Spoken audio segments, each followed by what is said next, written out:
Good afternoon and welcome to MedTech Crossroads. We're glad you're here. Today is our 31st episode and today is Friday, October 16th. We've got a great show today. I'm really excited about this because of all the things we talk about in MedTech development. Oftentimes, and you all know this, and the focus on customer discovery is so huge, and rightly so. Our first guest today is going to be Raeder from EMA Partners, and after that we're going to be talking with Adrienne Harris from our team about the breakthrough device pathway. A lot of cool stuff. Starting though, I want to welcome on Raeder, who is a founding partner with Evergreen M&A Partners. They are a company, Andy's going to tell you about them, but it's so interesting because they actually get out there and they bring companies that are partway through the process and they position them for acquisition or merger with existing players. And we can learn so much from listening to someone like Andy. Andy, welcome to the show. Thanks, Gene. Nice to be here. It's so great to have you. You and I have talked at a number of points, and you have always blown my mind whenever we've talked because you've said something that challenged some kind of a preconceived notion that I had, and it just destroyed it. And those learnings I've carried with me, and I want you to share some of those with our audience today. But first, I guess tell us a little bit about EMA Partners, how you guys got started, what you do, and so people have some orientation to where you fit. You're not an investor, you're not necessarily a developer, you're very unique. Yeah, so if you have to choose one label, we're investment bankers. Technically, that's what we are. We've got all the FINRA registrations and the SEC stuff and all that kind of thing. But we're actually the good kind of investment bankers, and that doesn't mean much anymore, but I'll explain it in a sec. But if you go back 20 years, Todd White and I founded the firm out in Denver, Colorado, where our main office still is. Todd, by the way, is a graduate of Michigan Law, and I'm a business school graduate from Michigan. So we had met on the East Coast, and Todd was just finishing up being in-house counsel for a big biotech company. I was just finishing selling my second company for the owners. It was a medical device company. And we had both had the same experience. We'd both hired outside groups to try and help us in the process, investment banks. In my case, a very small boutique firm, and in Todd's case, his was $1 billion deal. So he had a much larger group. We had similar experience, and that's basically that the investment bankers that came to help weren't very much help. They were much more interested in fitting our transactions into a nice square box and sort of moving on down the road after that. So Todd and I started talking about it and realized that especially for smaller companies, they don't have access to sort of thoughtful help. And this goes back to the good investment banker, bad investment banker sort of concept. These days, of course, investment bankers are basically, money-hungry profit hounds with particular focus on transaction activity. But there was a time when an investment banker was actually more of an advisor to the company. You would have an investment banker along for the ride and giving you advice about how to think about where you were and what you needed to do next to eventually probably sell your company, but maybe not. Maybe partner with a larger entity, or maybe bring in capital at the right time to grow. So we formed EMA specifically to do that set of activities. And that's what we do. We take small companies that are reaching an inflection point, and they're pretty discrete inflection points usually along their development pathway. And we help them think through what their options are. And then if one of them makes sense, we help them execute. It's so interesting. I've talked about this before, but it sounds like your origin story and Into Being's origin story have so many similarities because you find in your industry things that are not going a way that you think is sane and is going to really work for people, and it's missing the ideal. And so you go out there and you make it happen, which is really cool. That kind of thing is driven by passion. One of my favorite questions for our guests is, tell us about your passion. You've told us a little bit about that just in the formation of Evergreen, but how do you think about your own passion on a day-to-day basis? Yeah, it's an extension of that. I mean, one of the great things about what we do is that, we have a certain amount of knowledge down certain sectors in life sciences, and we've become relatively, adept at some of those, areas or in some of those areas. But it's a really neat set of things that we get to do, because we get to help people who have had their passion and their vision drive a whole group of people forward, usually to a certain spot. And the chance to learn more every time you meet a new group like that and meet a new company, and the chance to help them is it's a really fun thing to do, and it's really enabling. Yeah, that's a huge thing. And then you get to see so many, and the ability to help the next one is based on all the ones that have come before. And looking at your website, Yeah. you guys have done an incredible number of deals with a lot of names that folks would recognize. You were able to give an outside. Oh, do you want to say a word about that? No, that's okay. Yeah, I'm sure we'll get to it. Yeah, no, and I think we can go back there and talk about some of the deals. I know that we've seen some of those locally happen where you helped folks exit to some pretty big names in the industry. I think one of the things that you and I have talked about is the need for an outside perspective. And you guys, when you come up to a deal, you're able to offer that. But I think your vision for bringing outside perspective goes beyond just your own participation. How do you think about that bringing of outside perspective? And just, for folks thinking about it, right? A lot of us know about customer discovery, where it's, I'm going to go out and do an I-Core thing, and I'm going to do a lot of interviews, and that's how the startups tend to think about it. But you as an investment banker, when you look at a company, you say, this company needs outside perspective to start to get on the right track. How do you think about that? What form does that take? What goes through your head? Yeah, there are a couple of pieces to it. I mean, it's really easy to take that vision thing I mentioned a second ago, that energy that's driving the entity forward, and sort of by definition, it needs to be driving in one direction, right? I mean, if it doesn't, it's not really going to end up anywhere useful, probably. But there's always a worry that that direction is either dramatically off or more likely slightly off. And so at first it doesn't matter, because you're doing development activity, discovery activity, your initial IP work. That can be more general, but as you get closer to manifesting the product into the marketplace, or presenting it to potential professional investors or to industry leaders, to strategic entities, it's increasingly important that vision be in line with what the product or the service or whatever eventually needs to be, and pretty precisely. And it's not something that's easy to adjust later. And so it can be very difficult, I think, for a small company to bring in a broader perspective, but it's incredibly important from the start to have in mind that you need to end up in the right spot that's actually fairly exact. And the other piece of it is that I think a lot of small business founder, owner, managers underestimate, that may not be the right word, don't understand how early outsiders might be interested in looking at them. And having outsiders look at you, whether it's somebody general like us, like an investment bank or an advisor that's in the industry sector, or whether it's actually presenting yourself officially as part of a process to strategic entities, it doesn't really matter. It's the same impact, and that's that you're getting very discrete feedback that you can then use to sort of evaluate your pathway.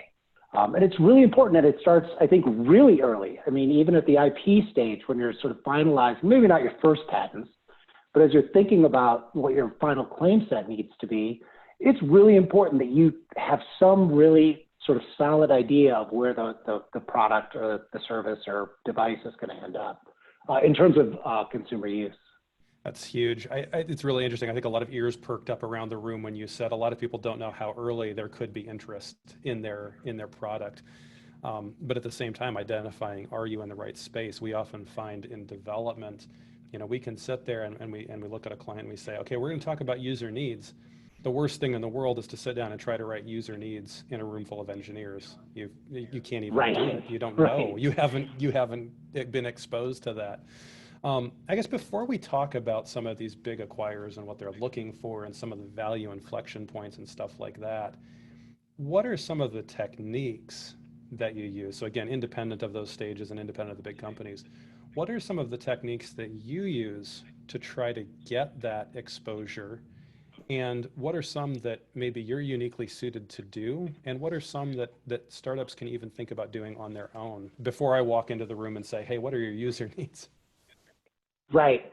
Yeah, well, we're sort of uniquely positioned, right? Because for 20 years, we've been bridging that gap between small, innovative companies with that strategic vision and that entrepreneurial drive, and the very, very large entities that are essentially these days very powerful sales and marketing mechanisms, right? I mean, they have, over the last 10 years, 15 years, they've intentionally lost the ability to innovate.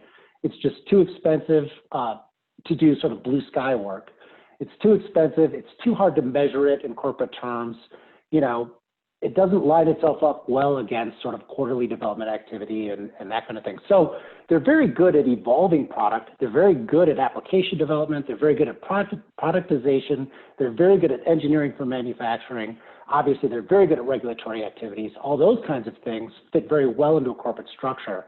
But that new product concept is not something that they can develop anymore. And so, you know, as they've intentionally lost that ability to innovate, they've increasingly and now almost totally turned to the outside market and acquisitions to bring in, you know, significant advancements and a lot of their new products, in some cases, all of their new products. And they're explicit about it. So there's a roundabout way of answering your question. We're sort of uniquely positioned because for 20 years, we've been bridging that gap between these fast turning, you know, energetic small companies and these relatively slow turning, thoughtful, systematic, some might say bureaucratic, larger entities. As a result, we've got a lot of folks, specific people in the big companies that like us a lot because we serve a really useful purpose. I'm finally getting around to answering your question. And basically, we can, if we're in sort of an advisory phase with a client, or even with just a company we're giving ad hoc advice to, we can call those people and say, all right, here's this thing, and it works like this, and it's positioned like this. We like it because we think it fits this way. What do you think? So it's a subjective response, right? This isn't an official corporate evaluation of the device or of the diagnostic or whatever it is, but it's a very important, different perspective that comes in. So I think there are a lot of people like us that maintain a separate perspective that would be useful. And there are a lot of people in our community that are like that. You know, I don't know if I'm allowed to say names or not, but, you know, guys like David Olson, who's run companies, he's been a mentor, he's running another company now of his own. He's been talking to the big guys for 25 years. So there are a lot of people that maintain their own perspective, but if you can, being able to tap in and actually talk to the bigger strategic entities gives you that feedback that can be really, really useful and really early on, surprisingly early in some cases. Yeah, that's huge. So I hear your answer in part then as being you guys are uniquely positioned as a business to be able to do that kind of thing because of what you have. But it sounds like in general, if you're a startup, find the nearest person near you who has those kind of relationships and ask them if they will. It's not really soft pitch. It's more just have the discussion, see if there's interest there. Yeah, take it a step further. In fact, most of the business development people at the big companies and the very biggest companies, they will happily have a relatively quick conversation. They don't want to spend days talking to you about this. But if you can get through to them, and you usually can, and you make it clear that you're not trying to get them to buy your company right now, right? You're not asking them to bring their corporate might to bear. And you're not even asking for an official opinion about what you're doing. You just want their perspective on something you're working on. There are a lot of really nice, friendly, open people who will take 15 minutes or 30 minutes, you know, once or twice to talk to you. And it can be incredibly valuable. That's huge. That's a wonderful insight there. Tell us a little bit, insofar as you're able to, I know your website has some examples of some of the, if you're willing to, some of the entities that you've been able to do deals with. Oh, yeah, it's kind of all the big guys in the world. So, you know, Merck, Millipore, Sigma, Danaher, Roche, Medtronic, you know, Telegraph, on the financing side, Telegraph Hill. The fact is we talk to, and it's just, you know, this isn't meant to be bragging or anything. It's just what we do. But we end up talking to sort of all of the big guys in any given life sciences sector at least once a quarter for some reason, and often once a month. And in some cases, if we're working on something once a week. So it's, we sort of, like I said earlier, we sort of bridge that gap. And since we make very efficient use of their time and we do bring them things that have proven to be useful to them, we end up having a lot of contact with them. But we've sold to most of the big names you've probably ever heard of. So now that we've dangled that out there in front of people, this idea that sometimes there are value inflection points that are earlier than people are thinking, because the typical story is somebody has this idea and they think they're going to get a patent on it and they're going to license it. And oftentimes we have to point out that does not always happen. Oftentimes you have to walk the path, and oftentimes companies will want to see sales before they're ready to jump. And so it's a bit of a refreshing moment to hear you coming back a little bit in the other direction and saying, but not always. Sometimes it happens the other way. Walk us through some of the value inflection points that you see the big players looking for and being willing to talk about. Sure. Yeah. And it's a balance, right? As a founder, as a business owner, it's a balance because if you have a good idea and you're driving it forward, you're going to have the ability to raise money to continue driving it forward, right? And it becomes increasingly easy to do so, but every time you do, you suffer dilution. And so you're on a treadmill and you're on a race that starts basically from day one when you take your first dollar. So that's the pressure from behind. What a lot of people don't realize is that value inflection points actually start right at the beginning. So when you think of your idea, it's got some value. Hold on just a sec.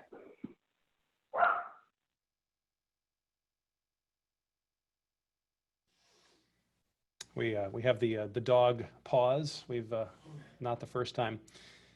I was actually on a phone call. Dog pause. No, that's okay. I was on a phone call with the agency the other day, and somebody's dog started barking, and we had a lovely conversation about their dog. So it was a very nice human moment. What kind of a dog do you have, Andy? I need to know now. I have a mini Australian Shepherd, and she's pretty much the smartest person in the family. And so once she realizes I'm on a call, she can become sort of annoying and insistent. So anyway, going back to value inflection. Yeah, no, it's so true.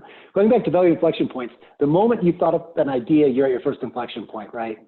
It's very unlikely anyone on the outside someone might fund it, especially if it's your sort of Aunt Sally in Columbus or your mom or something, or your brother. But you probably can't get it funded, and a strategic's not going to take it.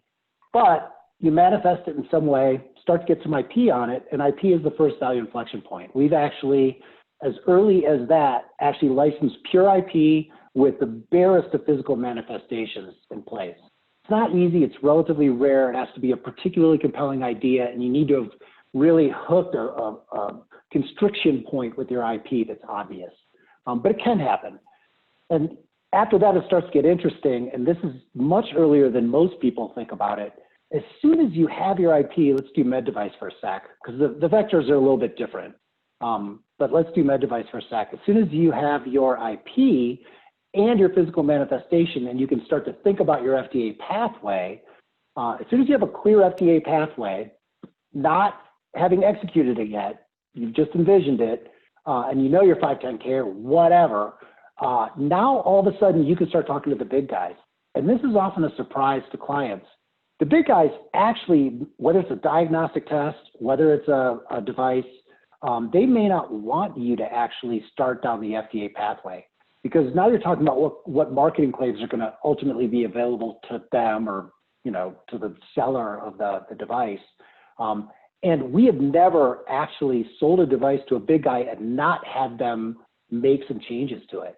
And so, you start to lock in as soon as you get on that pathway. So that sort of IP in place, production prototype ready for devices, we're still on devices, production prototype ready, that inflection point is actually the first really viable one where the big guys are like, I can see it, it's demonstratable, I can see the pathway, the FDA pathway, and I agree with it, and we can probably execute it better than you can. And I like the manifestation. I actually agree with sort of marketing commercialization stance of this thing.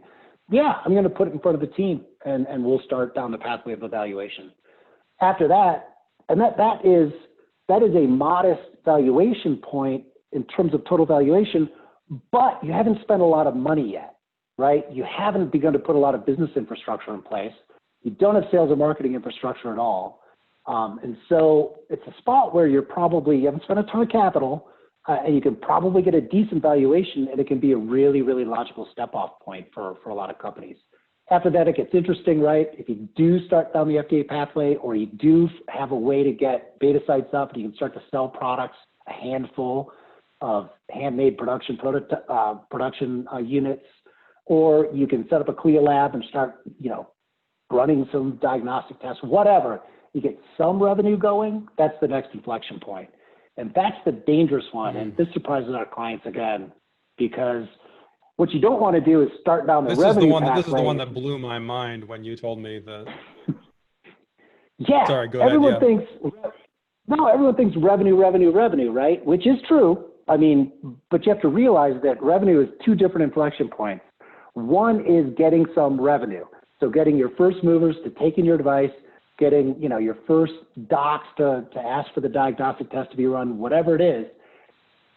That proves that the market is interested, and it gives some real users for the strategics, for example, or professional investors to talk to. But that's where that part of the inflection point stops, and it's important because if you go beyond that and begin to ramp revenue, you need to ramp revenue very quickly and keep that ramp going, because your next valuation inflection point is a significant amount of revenue and consistent repeat users. That's a different animal. That takes sales and marketing infrastructure, which is expensive, and you're positioning yourself to sell to a company that is a sales and marketing enterprise, and they're not going to value your sales and marketing infrastructure per se, right? Only the results of it. So I'll stop there. I can go on for quite a while on this particular one, but no, those are amazing insights, and I think it's a shock to a lot of listeners to hear that. Like, be careful of sales. Everyone's like sales, yeah. which is good and true, but be ready to ramp it. I know that, and I think you and I have talked about this before. Braden Robison, who used to do M&A for Stryker, was mentioning to us once that they always saw it as a valuation dip after your clearance, because there was now this question of ramp up and sales ramp up and manufacturing ramp up, and you were actually going to go through a valuation loss, and you better make it out the other side of that. So either you're doing that yourself and you've got the tens of millions of dollars of funding to do it, or you better find a way to find an exit before that, because to get into the middle of that and run out of money is not a good place to be. It's not a good place to be. And that's right. We see it over and over. Companies that went ahead and launched commercially, again, whether it's a device or diagnostic or a lab consumable or, any of the areas we touch, they launch out there and they weren't capitalized well enough to put a strong enough sales and marketing infrastructure in place to really drive that growth. And all you're really doing is giving the professional investors or the strategic buyers a bat to bang you over the head with. We hear it over and over. You're 3 years in and you're only at fill in the blank revenue. We love it. We think it's great, but we can only pay you this much. We just can't pay more than that. So you end up in a trap. Yeah. If you could pick, and I know you can't always pick, and people will come to you at any stage, but where do you ideally like to exit? What's the best? And this is such a hard question because you work with all sorts of different types of companies, it's a hard question. Even industries and stuff. Right. But, so I'm going to throw you an impossible question and just see what you do with it. But okay. where would you really like to ideally exit? How do you optimize that? Yeah, it's company specific. I mean, it's not even company specific. It's platform specific. It's specific to the exact circumstances that the company's in, because even within devices, there's some devices that you can take out basically as soon as it's prototyped. And there's some devices that you need to actually manifest all the way, get down the FDA pathway, especially if it's an easy clearance pathway, get down the pathway and actually show that somebody's going to use it. We just finished one unsuccessfully, which was a pain management device, and we liked it a lot, especially with the opioid issues in the world today. This was a really, really clever, nice compact, inexpensive device that could be used in certain specific circumstances. And the company had actually gotten a whole bunch of key opinion leaders to use it. They'd actually gotten some revenue, maybe a little bit too much. And we got all of the big companies, literally probably 6 out of the 8 biggest companies in that sector, to actually take it out and field test and evaluate it. And it turned out the company had actually made some design mistakes and some design errors. And worse than that, in their users' hands, it just wasn't seen to be simple, useful, and effective enough. And so this gets to another point. The reason they failed, and stop me if I'm getting too far off track here, Gene, but the reason it failed was because it was too hard to use. So the design didn't make it easy enough to use promptly with a new user. So the big guys all bailed out on this, not because it didn't work, because in their labs they could get it to work perfectly, and in trained hands they could get it to work well enough. The problem was it didn't work well enough, quickly enough. And so what they see, and this is where a lot of companies they don't understand this, these big companies were seeing multi-tens of millions of dollars of rollout and in-field sales support and training and customer issues as they tried to get, in this case, thousands and thousands of users up to speed on it. And so there's this built-in, problem later. Our client was focused entirely on the idea that it worked well, and it did, but it didn't work well from a commercial point of view or an intricate, sophisticated sales and marketing point of view at that scale. So it was a really interesting lesson. That's fascinating to hear you say that, because we often have to communicate to folks how the agency, how the FDA is very focused on usability. And of course, they're focused on safety and efficacy, use errors leading to problems that they don't want to have happen. It's interesting to hear you talk about it from the acquirer's perspective. And of course, safety and efficacy is a part of that. But to just hear them say, that's a part of what they're looking at. If this thing's not easy enough to use, Absolutely. It's going to stop the adoption. Sometimes because of those downstream reasons, like it's going to hurt somebody or it's not going to work. Yeah, see, they should have gone to you guys. It should have gone into being first, and thought through some of the usability issues and the ease of training issues, so that would have had a better traction once we got out there. Appreciate the plug. What does that conversation look like, though, in terms of an acquirer? So you go to this acquirer. I'm just wondering, how does that come up in conversation? What are they looking at? What did they get from the company that made them say, we're just not sure this is going to work in this way, from a usability perspective? Well, the big guys all have very, I think I'm saying something obvious here, but the big guys all have very, very sophisticated intake and evaluation procedures, right? And it's hierarchical, it's preset. It starts out, our process, our EMA's process reflects it. It starts out with a 1-page teaser, which has to answer the 6 or 8 or 10 critical questions about fit into a use, problem solving, competitive stance, ease of manufacturing in some cases, whatever cost. So boom, boom, boom. Teaser, that goes to a business development person who's a gatekeeper. He's got about 10 people behind him as the next layer.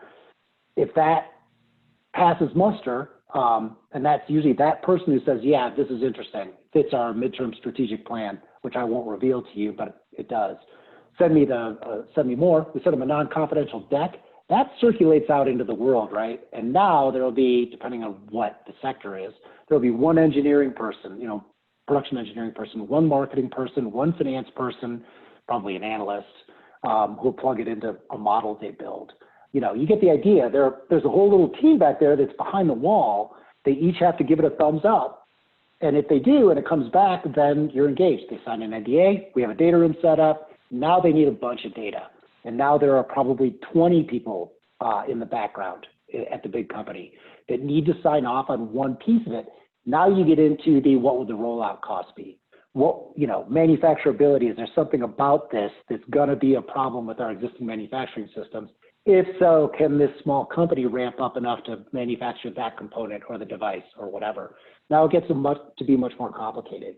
But it's a whole like I said, hierarchical and sophisticated mechanism to consider these things. And so it's not so much the idea that some data has been submitted where you're showing bad usability. It's more they're thinking deeply about this in their industry, and they're going, here's a usability question that you're going to have to answer before we're going to need some affirmative data that you can meet this question before we're going to be interested. Exactly. Yep. That's exactly amazing. Right. I want to give our audience a chance to ask you some questions, Andy, because like I said, anytime you get into this conversation, you always change my outlook on life for the better. So I want to ask our audience, if you got any questions for Andy, feel free to raise your hand, and we will go to those questions. Ken Spencer, you are live. Yeah, Andy, thanks. Great presentation. Relative to the Thanks, Ken. pathway stuff, how do you feel about pre-submission meetings with the FDA and having those results available? Yeah, critical, absolutely critical. And it's a great question because pre-submission meetings are often all you need in terms of hitting that inflection point we were talking about before. And I love the fact that the FDA has made it increasingly easy and increasingly useful to go and meet with them. It makes a huge difference because that feedback set ties into, a whole, in terms of what we do, it ties into a whole bunch of the elements that you need to understand and changes the way you get to present the device in terms of state of readiness. So it's small companies should, in my opinion, prepare well for and be ready to, do a good job at, but should absolutely undertake pre-sub meetings if they can. Thanks, Andy. Great, thanks for the question. We have a question here from Waqar Hashim, and his question was, and I think to be clear, EMA is not an investor, but you guys are effectively investment bankers. So you're putting the deals together. And he says, what type of market traction information do you look for before you invest in a company? Of course, we've just said sometimes you don't need any market traction, but I guess maybe we could turn the question, and I can actually, I'll see if Waqar is interested in coming on. Waqar, if you're interested in asking the question more specifically, feel free to raise your hand there, and I'll make you live. But I think maybe I might interpret this as, if somebody is getting market traction, what do you need to see before it looks like a good deal there? Yeah, that's a good question too. And in fact, the fact that we aren't direct investors doesn't really change the answer or even change the question, because it's the same kind of evaluation step that we make at EMA. So I think there are ways to sort of approximate traction, even if you don't have it, because it is important that you don't go too far down that revenue pathway unless you're going to succeed at going down the revenue pathway and hit a pretty high ramp rate. But just like you can do comparable analysis for transactions, you can kind of do comparable analysis for market traction, right? You can compare yourself, and everyone does this, but you can compare yourself to the existing products that are out there and look at both their acceptance dynamics, which is really important in med devices that are going to be in doctors' hands at least. Doctor conversion is one of the highly underestimated challenges on the commercialization side. But you can actually draw up explicit comparisons between your product and its attributes and the existing products and their attributes, and look at their adoption curves and talk about how successful they've been. And if you are the second product in a lot of cases, we're helping companies that have made a dramatic step forward on a well-known, existing, well-characterized capability set, right? So it's not literally brand new, but it's more than just evolutionary. As long as you're doing that, you're the second person or later in, you're obviously going down a trodden path, and that makes it a lot easier too. And you can look at that data that's come along before and see how that has been adopted. That's great. Wait, I'd say one more thing about that too, and that's that it doesn't really matter what you or we say to a strategic, for example, about adoption or use. They have really, really well not surprisingly. Really, really well-defined, data-driven ways that they think about it. And you might be able to give them something to think about, a use, for example, that's not obvious when they first look at the device, some non-core use. But in terms of the market space, acceptance curves, and total demand, they model that to the ends of the earth. That they plug your idea right into their pre-existing knowledge about all that. That's huge. Of course, they've got the perspective to be able to see that. How does a smaller company, though, thinking about this and trying to get some angle on it, do you have to wait until the big company is thinking about it with you and evaluating it? Or is there any way for us to, out here in the great wide world, is there any way for us to get any insight into that? I guess that's partly why someone would come to a company like yours who's got some amount of information that they can get to through you. Yeah, we routinely do it, but anybody can. What we do is as part of our presentation materials, and in fact, as part of our deciding whether to take on a project or not with a new client, we look at the end use, right? So you can look at total maximum demand, make an assumption about displacement of existing paradigms, think about how rapidly it will be adopted. A lab consumable can be adopted very quickly. If it's genuinely better at doing something everyone recognizes as a problem, in a year, everybody will be using it. You can have a great surgical device, and even if it does a really, really great job at something new, it's going to take you 10 years to get the docs to really pick it up and start using it. So, it's just the dynamics are dramatically different, but you can model all that. You can make assumptions about it and model it. That's really cool. Well, this has been just totally eye-opening, Andy. I hope that, I guess I have one more question for you, which is, at what stage should somebody come and talk to Evergreen M&A Partners? At what stage should they reach out to a company like yours? Right now, I don't. It's, yesterday. Well, one thing about us is that we're really, really happy to just give advice, right? I mean, we can't help every small company. And then wouldn't bother to try. That having been said, back to that idea of getting outside perspective, on the earlier side, Todd or I, people at our firm, people like us in other firms, we do maintain a perspective that's dramatically different from most, the viewpoint of most of the people inside of any small company, just because we're out in the larger space, constantly talking and working and evaluating and doing stuff. So in terms of sort of subjective help, feedback, running a thought by, it's never too early for that. In terms of explicitly sort of engaging evaluation by a group like ours, it's probably earlier than you think, because if we can't help, we'll say so.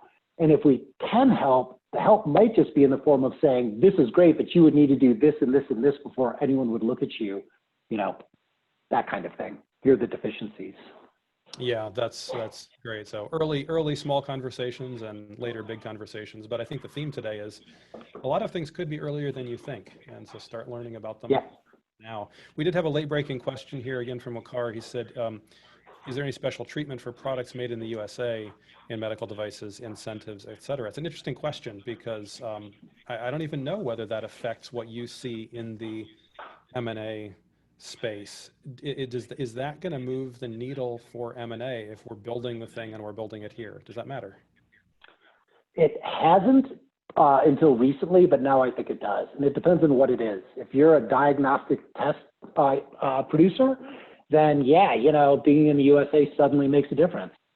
If you're a med device, so far not so much, but you need to think hard about the export of, and this is a whole separate conversation. This has gotten much more complicated in the last couple of years, and it's kind of a minefield, and it's intricate and lengthy. But the short version is that it's now increasingly difficult, and in some cases very difficult to impossible, to get money from certain overseas investors, and to sell companies to overseas buyers.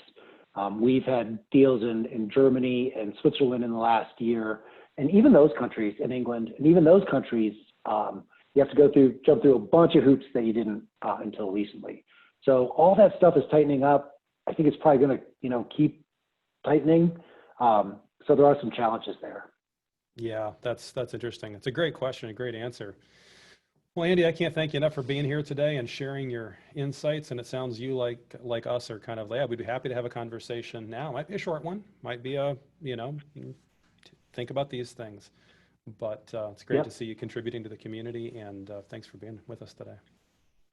Thanks, Gene. Appreciate it. Oh, by the way, we do have an Ann Arbor office. I didn't say that at the start, but since Todd and I both went to Michigan, and since there didn't seem to be anyone in the area that sort of does what we do, we actually did set up an office 3 or 4 years ago in Ann Arbor. So spent a fair amount of time there. So anyway, Gene, thank you. Appreciate that. Thanks. And thanks for having me on today. It's a lot of fun. Thanks, Andy. I can't emphasize enough how much these kinds of questions need to be asked in your med device development process. When Intubeing sits down with a company and says, what's the intended use of the device? What are the user needs? That's got to link right back to something that somebody is willing to buy and willing to take out onto the market, and knowing if your potential acquirers or your potential customers are aligned with your thinking. It's critical. So I'm glad someone is out there talking about it. Thank you, Andy, for being out there talking about it with folks and being willing to offer your time to have these kind of conversations. Next up, I want to invite our own Adrienne Harris back live with me. Adrienne thank you, Adrienne, for taking a little bit of time. I know you've been head down on a lot of things. It's good to see you back here on the show. Today, we're talking about breakthrough device pathways, which is something that you've achieved for client. And we entitled this When FDA Calls First, which is sort of an interesting thing. We're usually waiting on the agency. But in this case, tables get turned. I would love it if you would start out and tell us a little bit about what this pathway is and why it matters. Sure. So the overall purpose of the Breakthrough Program is to expedite the development and review of devices which receive the designation, the Breakthrough designation. This is put forth by the FDA. They don't want to be the roadblock to getting innovative treatments and technologies out to patients. We really want to enable patients to have more timely access to devices than they otherwise would. Anyone that's struggled with inside the regulatory body of the FDA knows that everything comes with a timeline attached to it. You want a pre-sub, it's 70 days. You want an informational meeting, it's 90 days. A 510K, 90, And for a startup, those timelines can feel just endless to get answers. So with this program and with this designation, the FDA intends to provide a more interactive type environment with sponsors and a more timely communication with the sponsors. And this is for any communication. If you do a pre-sub, it counts, IDEs, pre-market notifications, things like that. It's also very interactive. There's going to be somebody that is assigned to your project in the FDA. Emails back and forth, phone calls, informal conversations are all much more readily available when you have the breakthrough designation. And that's not just a joke. That's actually been our experience, even to, and we'll talk about this later, but to kind of an extreme standpoint. This isn't just hyperbole at this point. This one actually does make things faster. Yeah. So let's talk a little bit about what does breakthrough even mean from a designation standpoint. The breakthrough is 2 phases. 1, you have to get the designation, and 2, then now you have it. What does that mean for the FDA? To get the designation, you do a submission. It actually falls under the Q-sub or pre-sub submission type request for feedback from the FDA. But what you're doing is you're crafting an argument to the FDA as to why your device constitutes a breakthrough technology. There are 2 main criteria that you need to create an argument around. The first one must meet that your technology or your device provides a more effective treatment or diagnosis of life-threatening or irreversibly debilitating human disease or condition. Has to do that. That's number 1. Number 2, there's actually 4 criteria under number 2. You have to meet one of them, but the more that you can make an argument that you meet, the more compelling your argument is going to be for this designation. The number 1 of those is that it represents a breakthrough technology. Well, what does that mean? It's novel, it's a novel technology or it's a novel application of an existing technology. And that technology could lead to, again, the criteria from number 1, a more effective treatment or diagnosis, life-threatening or irreversible disease condition. The second, So I'm not number 2. going to get this from my slightly recolored dental floss at this point. This is not life-saving. It is not going to fix the irreversible problems, and it's not particularly novel. So okay. Nope, gotta be novel. It really has to meet that life-threatening, irreversible condition. And there's other programs we'll talk about a little bit for ones that don't quite meet up to those levels. So the second criteria that, again, 1 of 4, breakthrough technology or no approved or cleared alternative exists. Number 3 offers significant advantages over existing approved or cleared alternatives. So maybe there's something out there like yours, but you can argue that yours offers significant advantages while still meeting criteria number 1. And then 4 from that criteria 2 is that the availability of this technology is really in the best interest of the patient.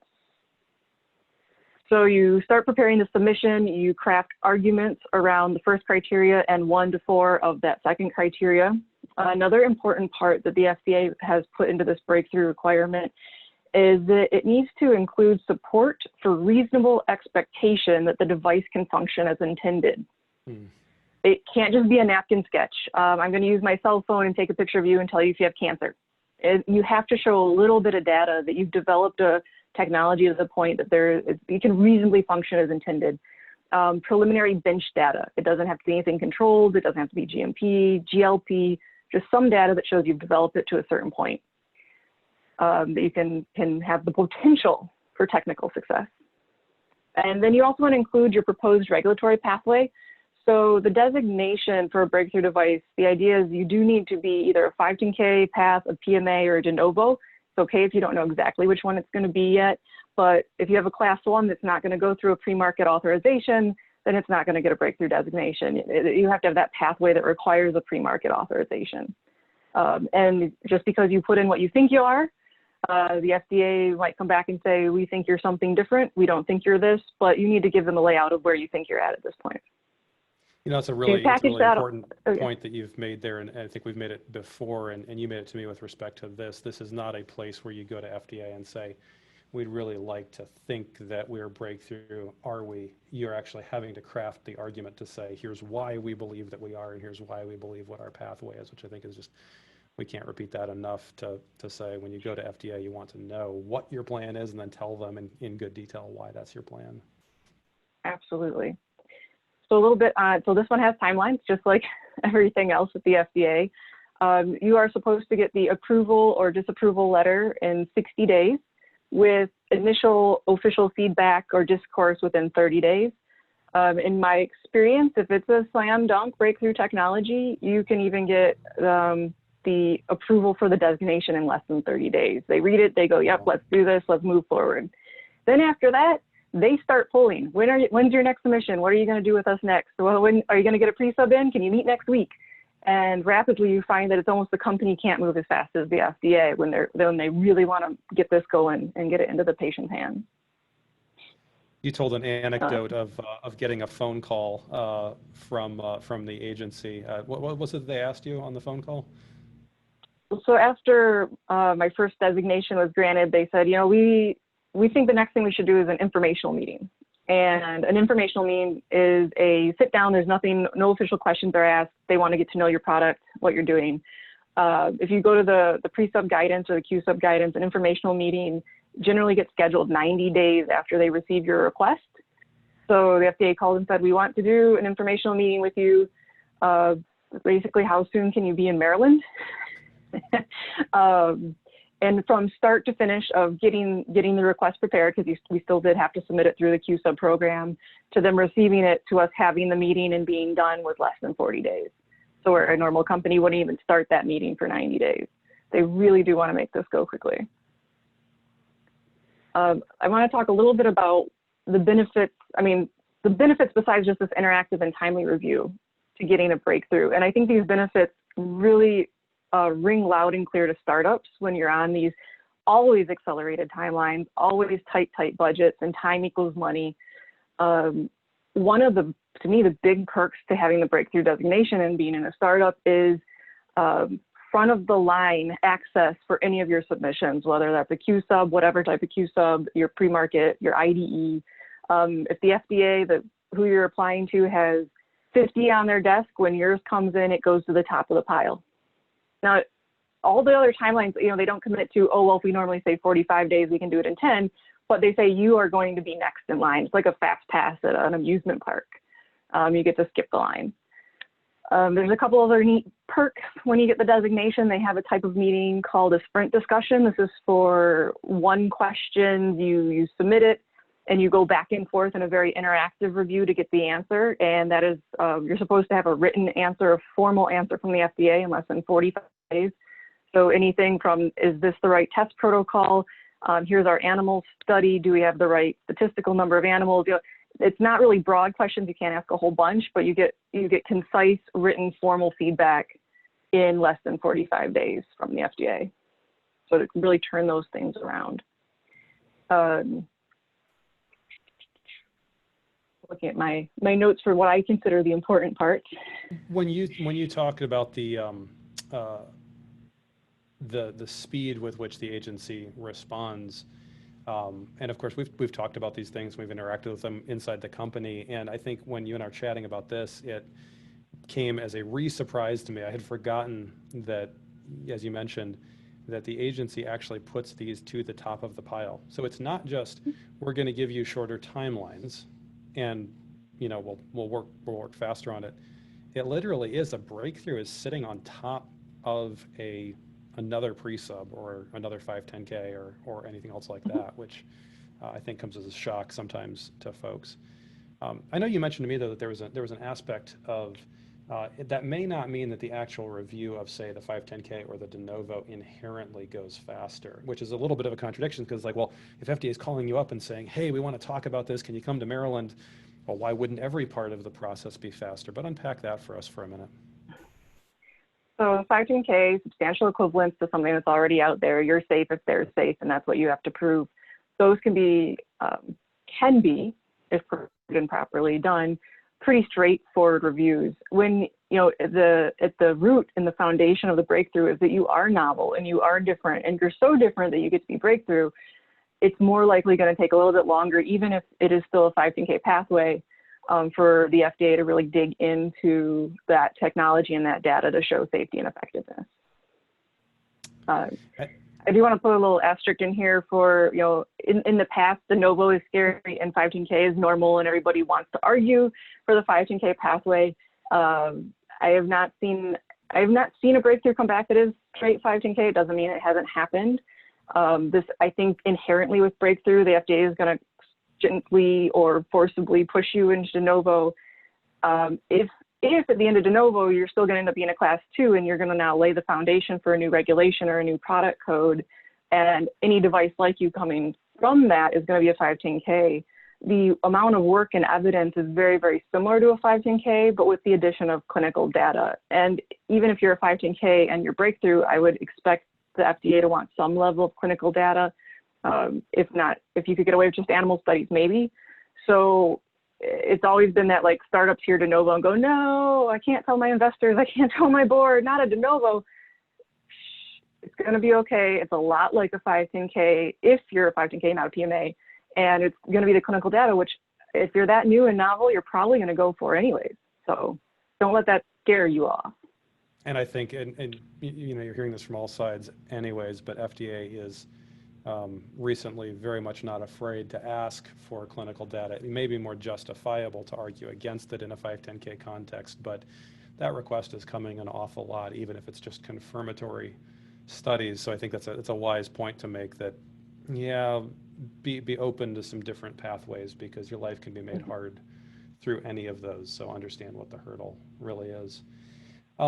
What happens though, Adrienne? So, like, I think a lot of people, they're working on a cool technology. Okay, let's just say it's life-saving, life-sustaining, and it's novel, but they're not the only one working on this. And we got this worry now. So, like, who gets the breakthrough first? Is this first come, first served? How do I know if my competitor startup down the road is going to beat me to this? So you can have, multiple companies can have a breakthrough for similar technologies. It is once one gets the marketing authorization that another Me Too can't get a breakthrough again for that, because you're now Me Too. So it's who crosses that marketing authorization finish line first, not necessarily who can get the breakthrough first. So we can both exist working on a breakthrough pathway. It's one of us gets that, and now no new entity can file for a breakthrough on that product type. As I understand it, I did think of another question I get regularly from my clients that want to apply for a breakthrough. We have this pre-sub that's going to take 90 or 70 days. Can I apply for a breakthrough and a pre-sub at the same time? The answer is no. The FDA does not want a parallel path. They don't even want two pre-subs at the same time. If you want to do a pre-sub for bench data or regulatory pathway and a pre-sub for clinical data, they don't want two at the same time. So you really need to apply for that breakthrough, get it, and then have your pre-sub ready to go if that's your next step. Gotcha. Okay. One of the things I found interesting, so the breakthrough program started late in 2018. It's actually a new program based on some old programs that are now no longer active in the FDA, but late 2018. And in 2019, there was 136 designations granted by the FDA. And as of this year in May, we were up to about a total of just under 300 designations. So, you know, a year and a half of the program, a lot of people are applying, but it's still not as many 510Ks that go through every year. It's still a pretty exclusive group. What I found interesting though is in the last few months, I started having clients come and ask me about the breakthrough. And up until this point, I hadn't, you know, I would have to go to a client and go, hey, I think your technology meets these requirements. Do you want to try it? Mm-hmm. Well, a little bit of digging. In October of last year, October of 2019, there was an executive order issued. The title is Protecting and Improving Medicare for Our Nation's Seniors. And in the executive order, part of it from that executive order, and based on the order, CMS, or the Centers for Medicare and Medicaid Services, proposed a new Medicare coverage pathway, or the MCIT, which stands for Medicare Coverage of Innovative Technologies. And it's specifically for devices that have the breakthrough designation. So this MCIT proposal, what it does is it would, if the proposal, provide national Medicare coverage on the same day that the FDA authorizes your marketing submission. Wow. So rather than, because right now it's been definitely a chicken and the egg, I've got this super innovative technology, I get it out there, but no one will pay for it because there's no payer codes for it yet. And then the payers say, well, show me evidence that it works better and we'll pay for it. And they go, well, I need to have patients use it to show you evidence, but no patients can use it because no one will pay for it. And so this is one of the ways that they're trying to bridge that innovation gap from the payer side. So that sprung up on everyone's radar. Hey, if I have a breakthrough, I've got this automatic payment, but it is for Medicare specifically. So right now, if you have a pediatrics only device, it doesn't necessarily fit into that. I hope that they expand this as time goes forward. And as I mentioned, it is definitely proposed, so it's not an official rule, but the interesting thing that they wrote in there was that they put in a 2-year prior date. So if you were to have a breakthrough device get authorized today, and the proposed rule becomes a rule within the next 2 years, you still get that automatic coverage. And the automatic coverage lasts for 4 years from the date of your marketing authorization. And the idea there is that you have 4 years to now get that data so that when that 4-year window closes, you can say, hey, I should keep getting this paid for because I've proven that this device actually does help patients. And that could be such a huge thing because, I mean, obviously one of the things is, can you sell this? And one of the can you sell this questions, like we were talking about with Andy, is adoption and usability and stuff. But one is just, is there even a mechanism to get insurance funding for it? And this would take care of that, at least for 4 years. That's huge. Tell us what happens, Adrienne, if we don't meet the breakthrough pathway criteria. Are we straight back right now into the 510K and de novo traditional pathways, or is there anything else out there? We do have, I mean, even the designation is interactive, so they're going to come back with questions. You have a chance to provide any extra evidence to your argument. If you don't meet it, then yes, you're back at it. Now, the FDA has a draft proposal for another program. It's called the STEP program, Safer Technologies Pathway.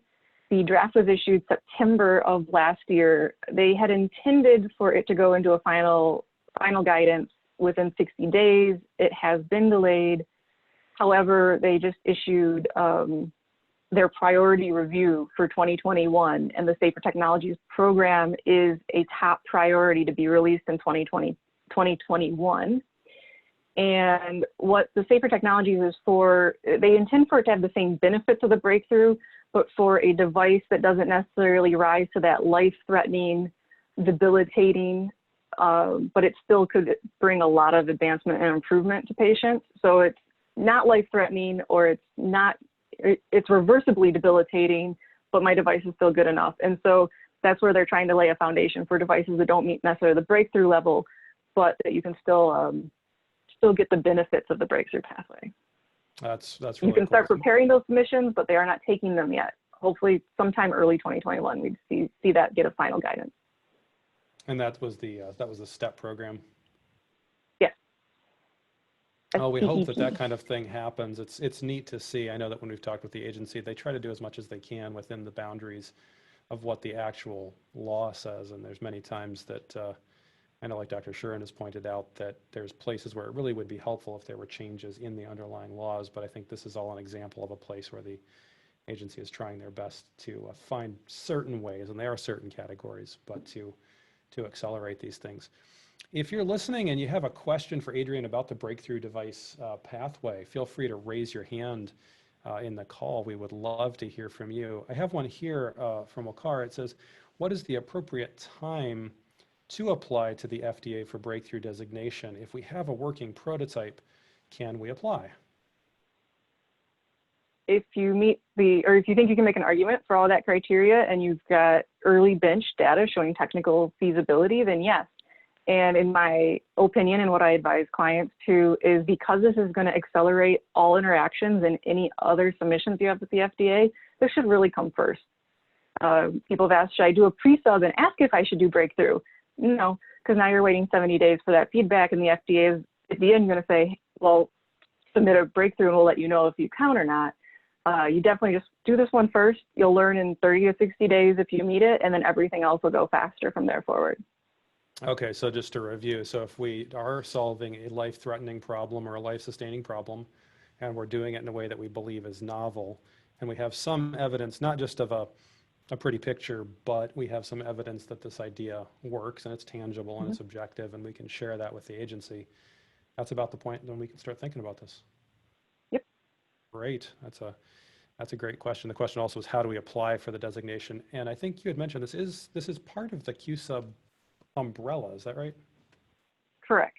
So there's a FDA guidance specifically for the breakthrough path, and then you have to kind of leverage the FDA guidance for submitting QSubs. So you, using the breakthrough guidance, write up your submission that meets all the criteria it requires. And then you kind of hop over to the QSub guidance for the actual submission process, which is the e-copy process. Currently, to date, and I love telling clients this, you get everything done on your computer and you use some fancy FDA software to get it to a USB or a CD, and then you put that in an envelope and you mail it to them. So we're not quite to being able to email or drop the files, but that, anyone that wants the breakthrough guidance, we can either post it in the chat or post it on the page list, or you can reach out to us and we can send it. It's also very easy to Google FDA breakthrough guidance, pre-sub FDA guidance. Both of those Googles will get you those two guidance documents, and together you should be able to create a submission or talk to someone that can help you that does many of these every day. That's great. We've got a question from our friend Ken Spencer. Ken, you're live. Yeah, thanks. Great presentation, Adrienne. So two things. So Gene, a while ago, you put together a really nice presentation on, 510K de novo PMA, nice spreadsheet thing out there. I'm wondering if we could put together, you could put together a little graphic about some of these new things, maybe even under the pre-sub umbrella or something like that, because there was a lot of new information Adrienne just passed out to everybody out here on that. So that's one thing. Second thing is there is a significant amount of work being done in machine learning, attacking things like sepsis, which is Mm-hmm. amazing mortality rate still, out there, as well as COVID-19 prediction and things. And I'm just concerned, or Adrienne, what do you think about the machine learning submissions as breakthrough designations? It's an interesting question. I would say it absolutely is worth submitting. Especially again, if you meet the criteria, you can submit. Software is a medical device. SAMD is high on the radar of FDA. There's lots of new guidances. I just opened and have not read one today about a guidance for software as a medical device. It counts. It's a device. Machine learning falls under that radar, falls under the regulations. So certainly it would definitely be applicable to apply. Yeah, the one And thing, as far as us, oh yeah, go ahead. I was going to say, when we had the SAMD discussion there, I was concerned that machine learning was not listed there from the FDA as one of the things they're looking at. So that really was a concern of mine. Oh, I will check into that. Like I said, the new things are coming out every day, and happy to look into that and follow up with you. You know, what's interesting about your suggestion, Ken, is that the fact that this is an interactive review, like Adrienne was saying, at every stage of the way, this doesn't make it not a 510K or not a de novo. This breakthrough is another layer on top of it. But the fact that it's interactive all the way through, I think your suggestion is kind of interesting, because if you're doing it in this highly interactive way, it means you're going to get more chances to touch point with the agency and to talk about things that otherwise might just get a knee-jerk decision at some point during the process. So I think there's something to what you're suggesting there. It's a great thought. Good. I'm going to see if there's any other questions here from our audience about the breakthrough pathway. I'll open it up to if there's any question about anything that we've talked about to date on the show. You'd be more than welcome to bring it up, raise any questions you have, and we'll give a couple more seconds for that. And while we're waiting for that, Adrienne, anything else we should know about this pathway? Just to review, you said it's things that are life-sustaining, life-supporting, and it's got to be novel. And novelty has some squish room around it. Actually, one thing you had mentioned to me was about this idea that how far does the novelty necessity go? I mean, if something's been invented in this space before, that space is just closed and there'll never be another breakthrough in that space, how do we judge the appropriateness of some of those softer criteria? Well, it's novel technology or a novel application of existing technology. Yeah, I am just going to see if I'm looking at the breakthrough guidance right here. What's awesome is they do provide examples in it. And under the novel section, one example they give is a transcatheter heart valve that is delivered transcutaneously and does not require open heart surgery. So we have transcatheter heart valves right now, but now you've developed one that can be done minimally invasively versus open surgery. So the technology is not necessarily novel, but how it's delivered is. It's a novel application. That's great. So it can be in the same space. And as Ken pointed out, it might be a good place if you think more discussion is necessary, but you can also make the novelty and appropriateness claims. Then you may just have bought yourself a much larger discussion framework with the agency, which can be a good thing. Now, not to correct you specifically, but thank you. Life-sustaining is not part of the definition. It's life-threatening or irreversibly debilitating. That's great. No, I don't mind it one bit. That's awesome. And there's your criteria. And in response to Kim's question, and I'm only, again, quickly searching, finding through what came out, the guidance that I just got today. It is a draft guidance, but around clinical decision support, so draft. Yeah, they do have some exclusions for machine learning, but I have to all the other caveats that specifically, and this is for clinical decision support software. So depending on what your machine learning does and what department of SAMD it falls into, I can't speak to on the air, but I'm happy to look it up and review and work with anybody that has more questions on that. Great. Well, Adrienne, thank you so much for going through this. I know you've been head down on a lot of things, but spending a lot of time thinking about breakthroughs and have successfully done that. So we're just excited to hear from you, and thanks for being here. I'll just go add that, make the presentation about breakthrough to my to-do list now, because I know where that's coming from. Thank you. Know you, this, Ken. Ken. You know this, Ken. Great. Well, that's great. Right, thanks. Well, and I just want to thank everybody for being here with us on MedTech Crossroads. We are looking forward to seeing you next Friday at 2 p.m. In the meantime, keep those cards and letters coming, and let us know what you want to hear about. If there's a topic or a person you'd like to bring in who's part of the community, the larger MedTech delivery community, let us know. We will we'll do our best to bring them on and have that conversation. Thanks for being here on MedTech Crossroads. We'll see you next week.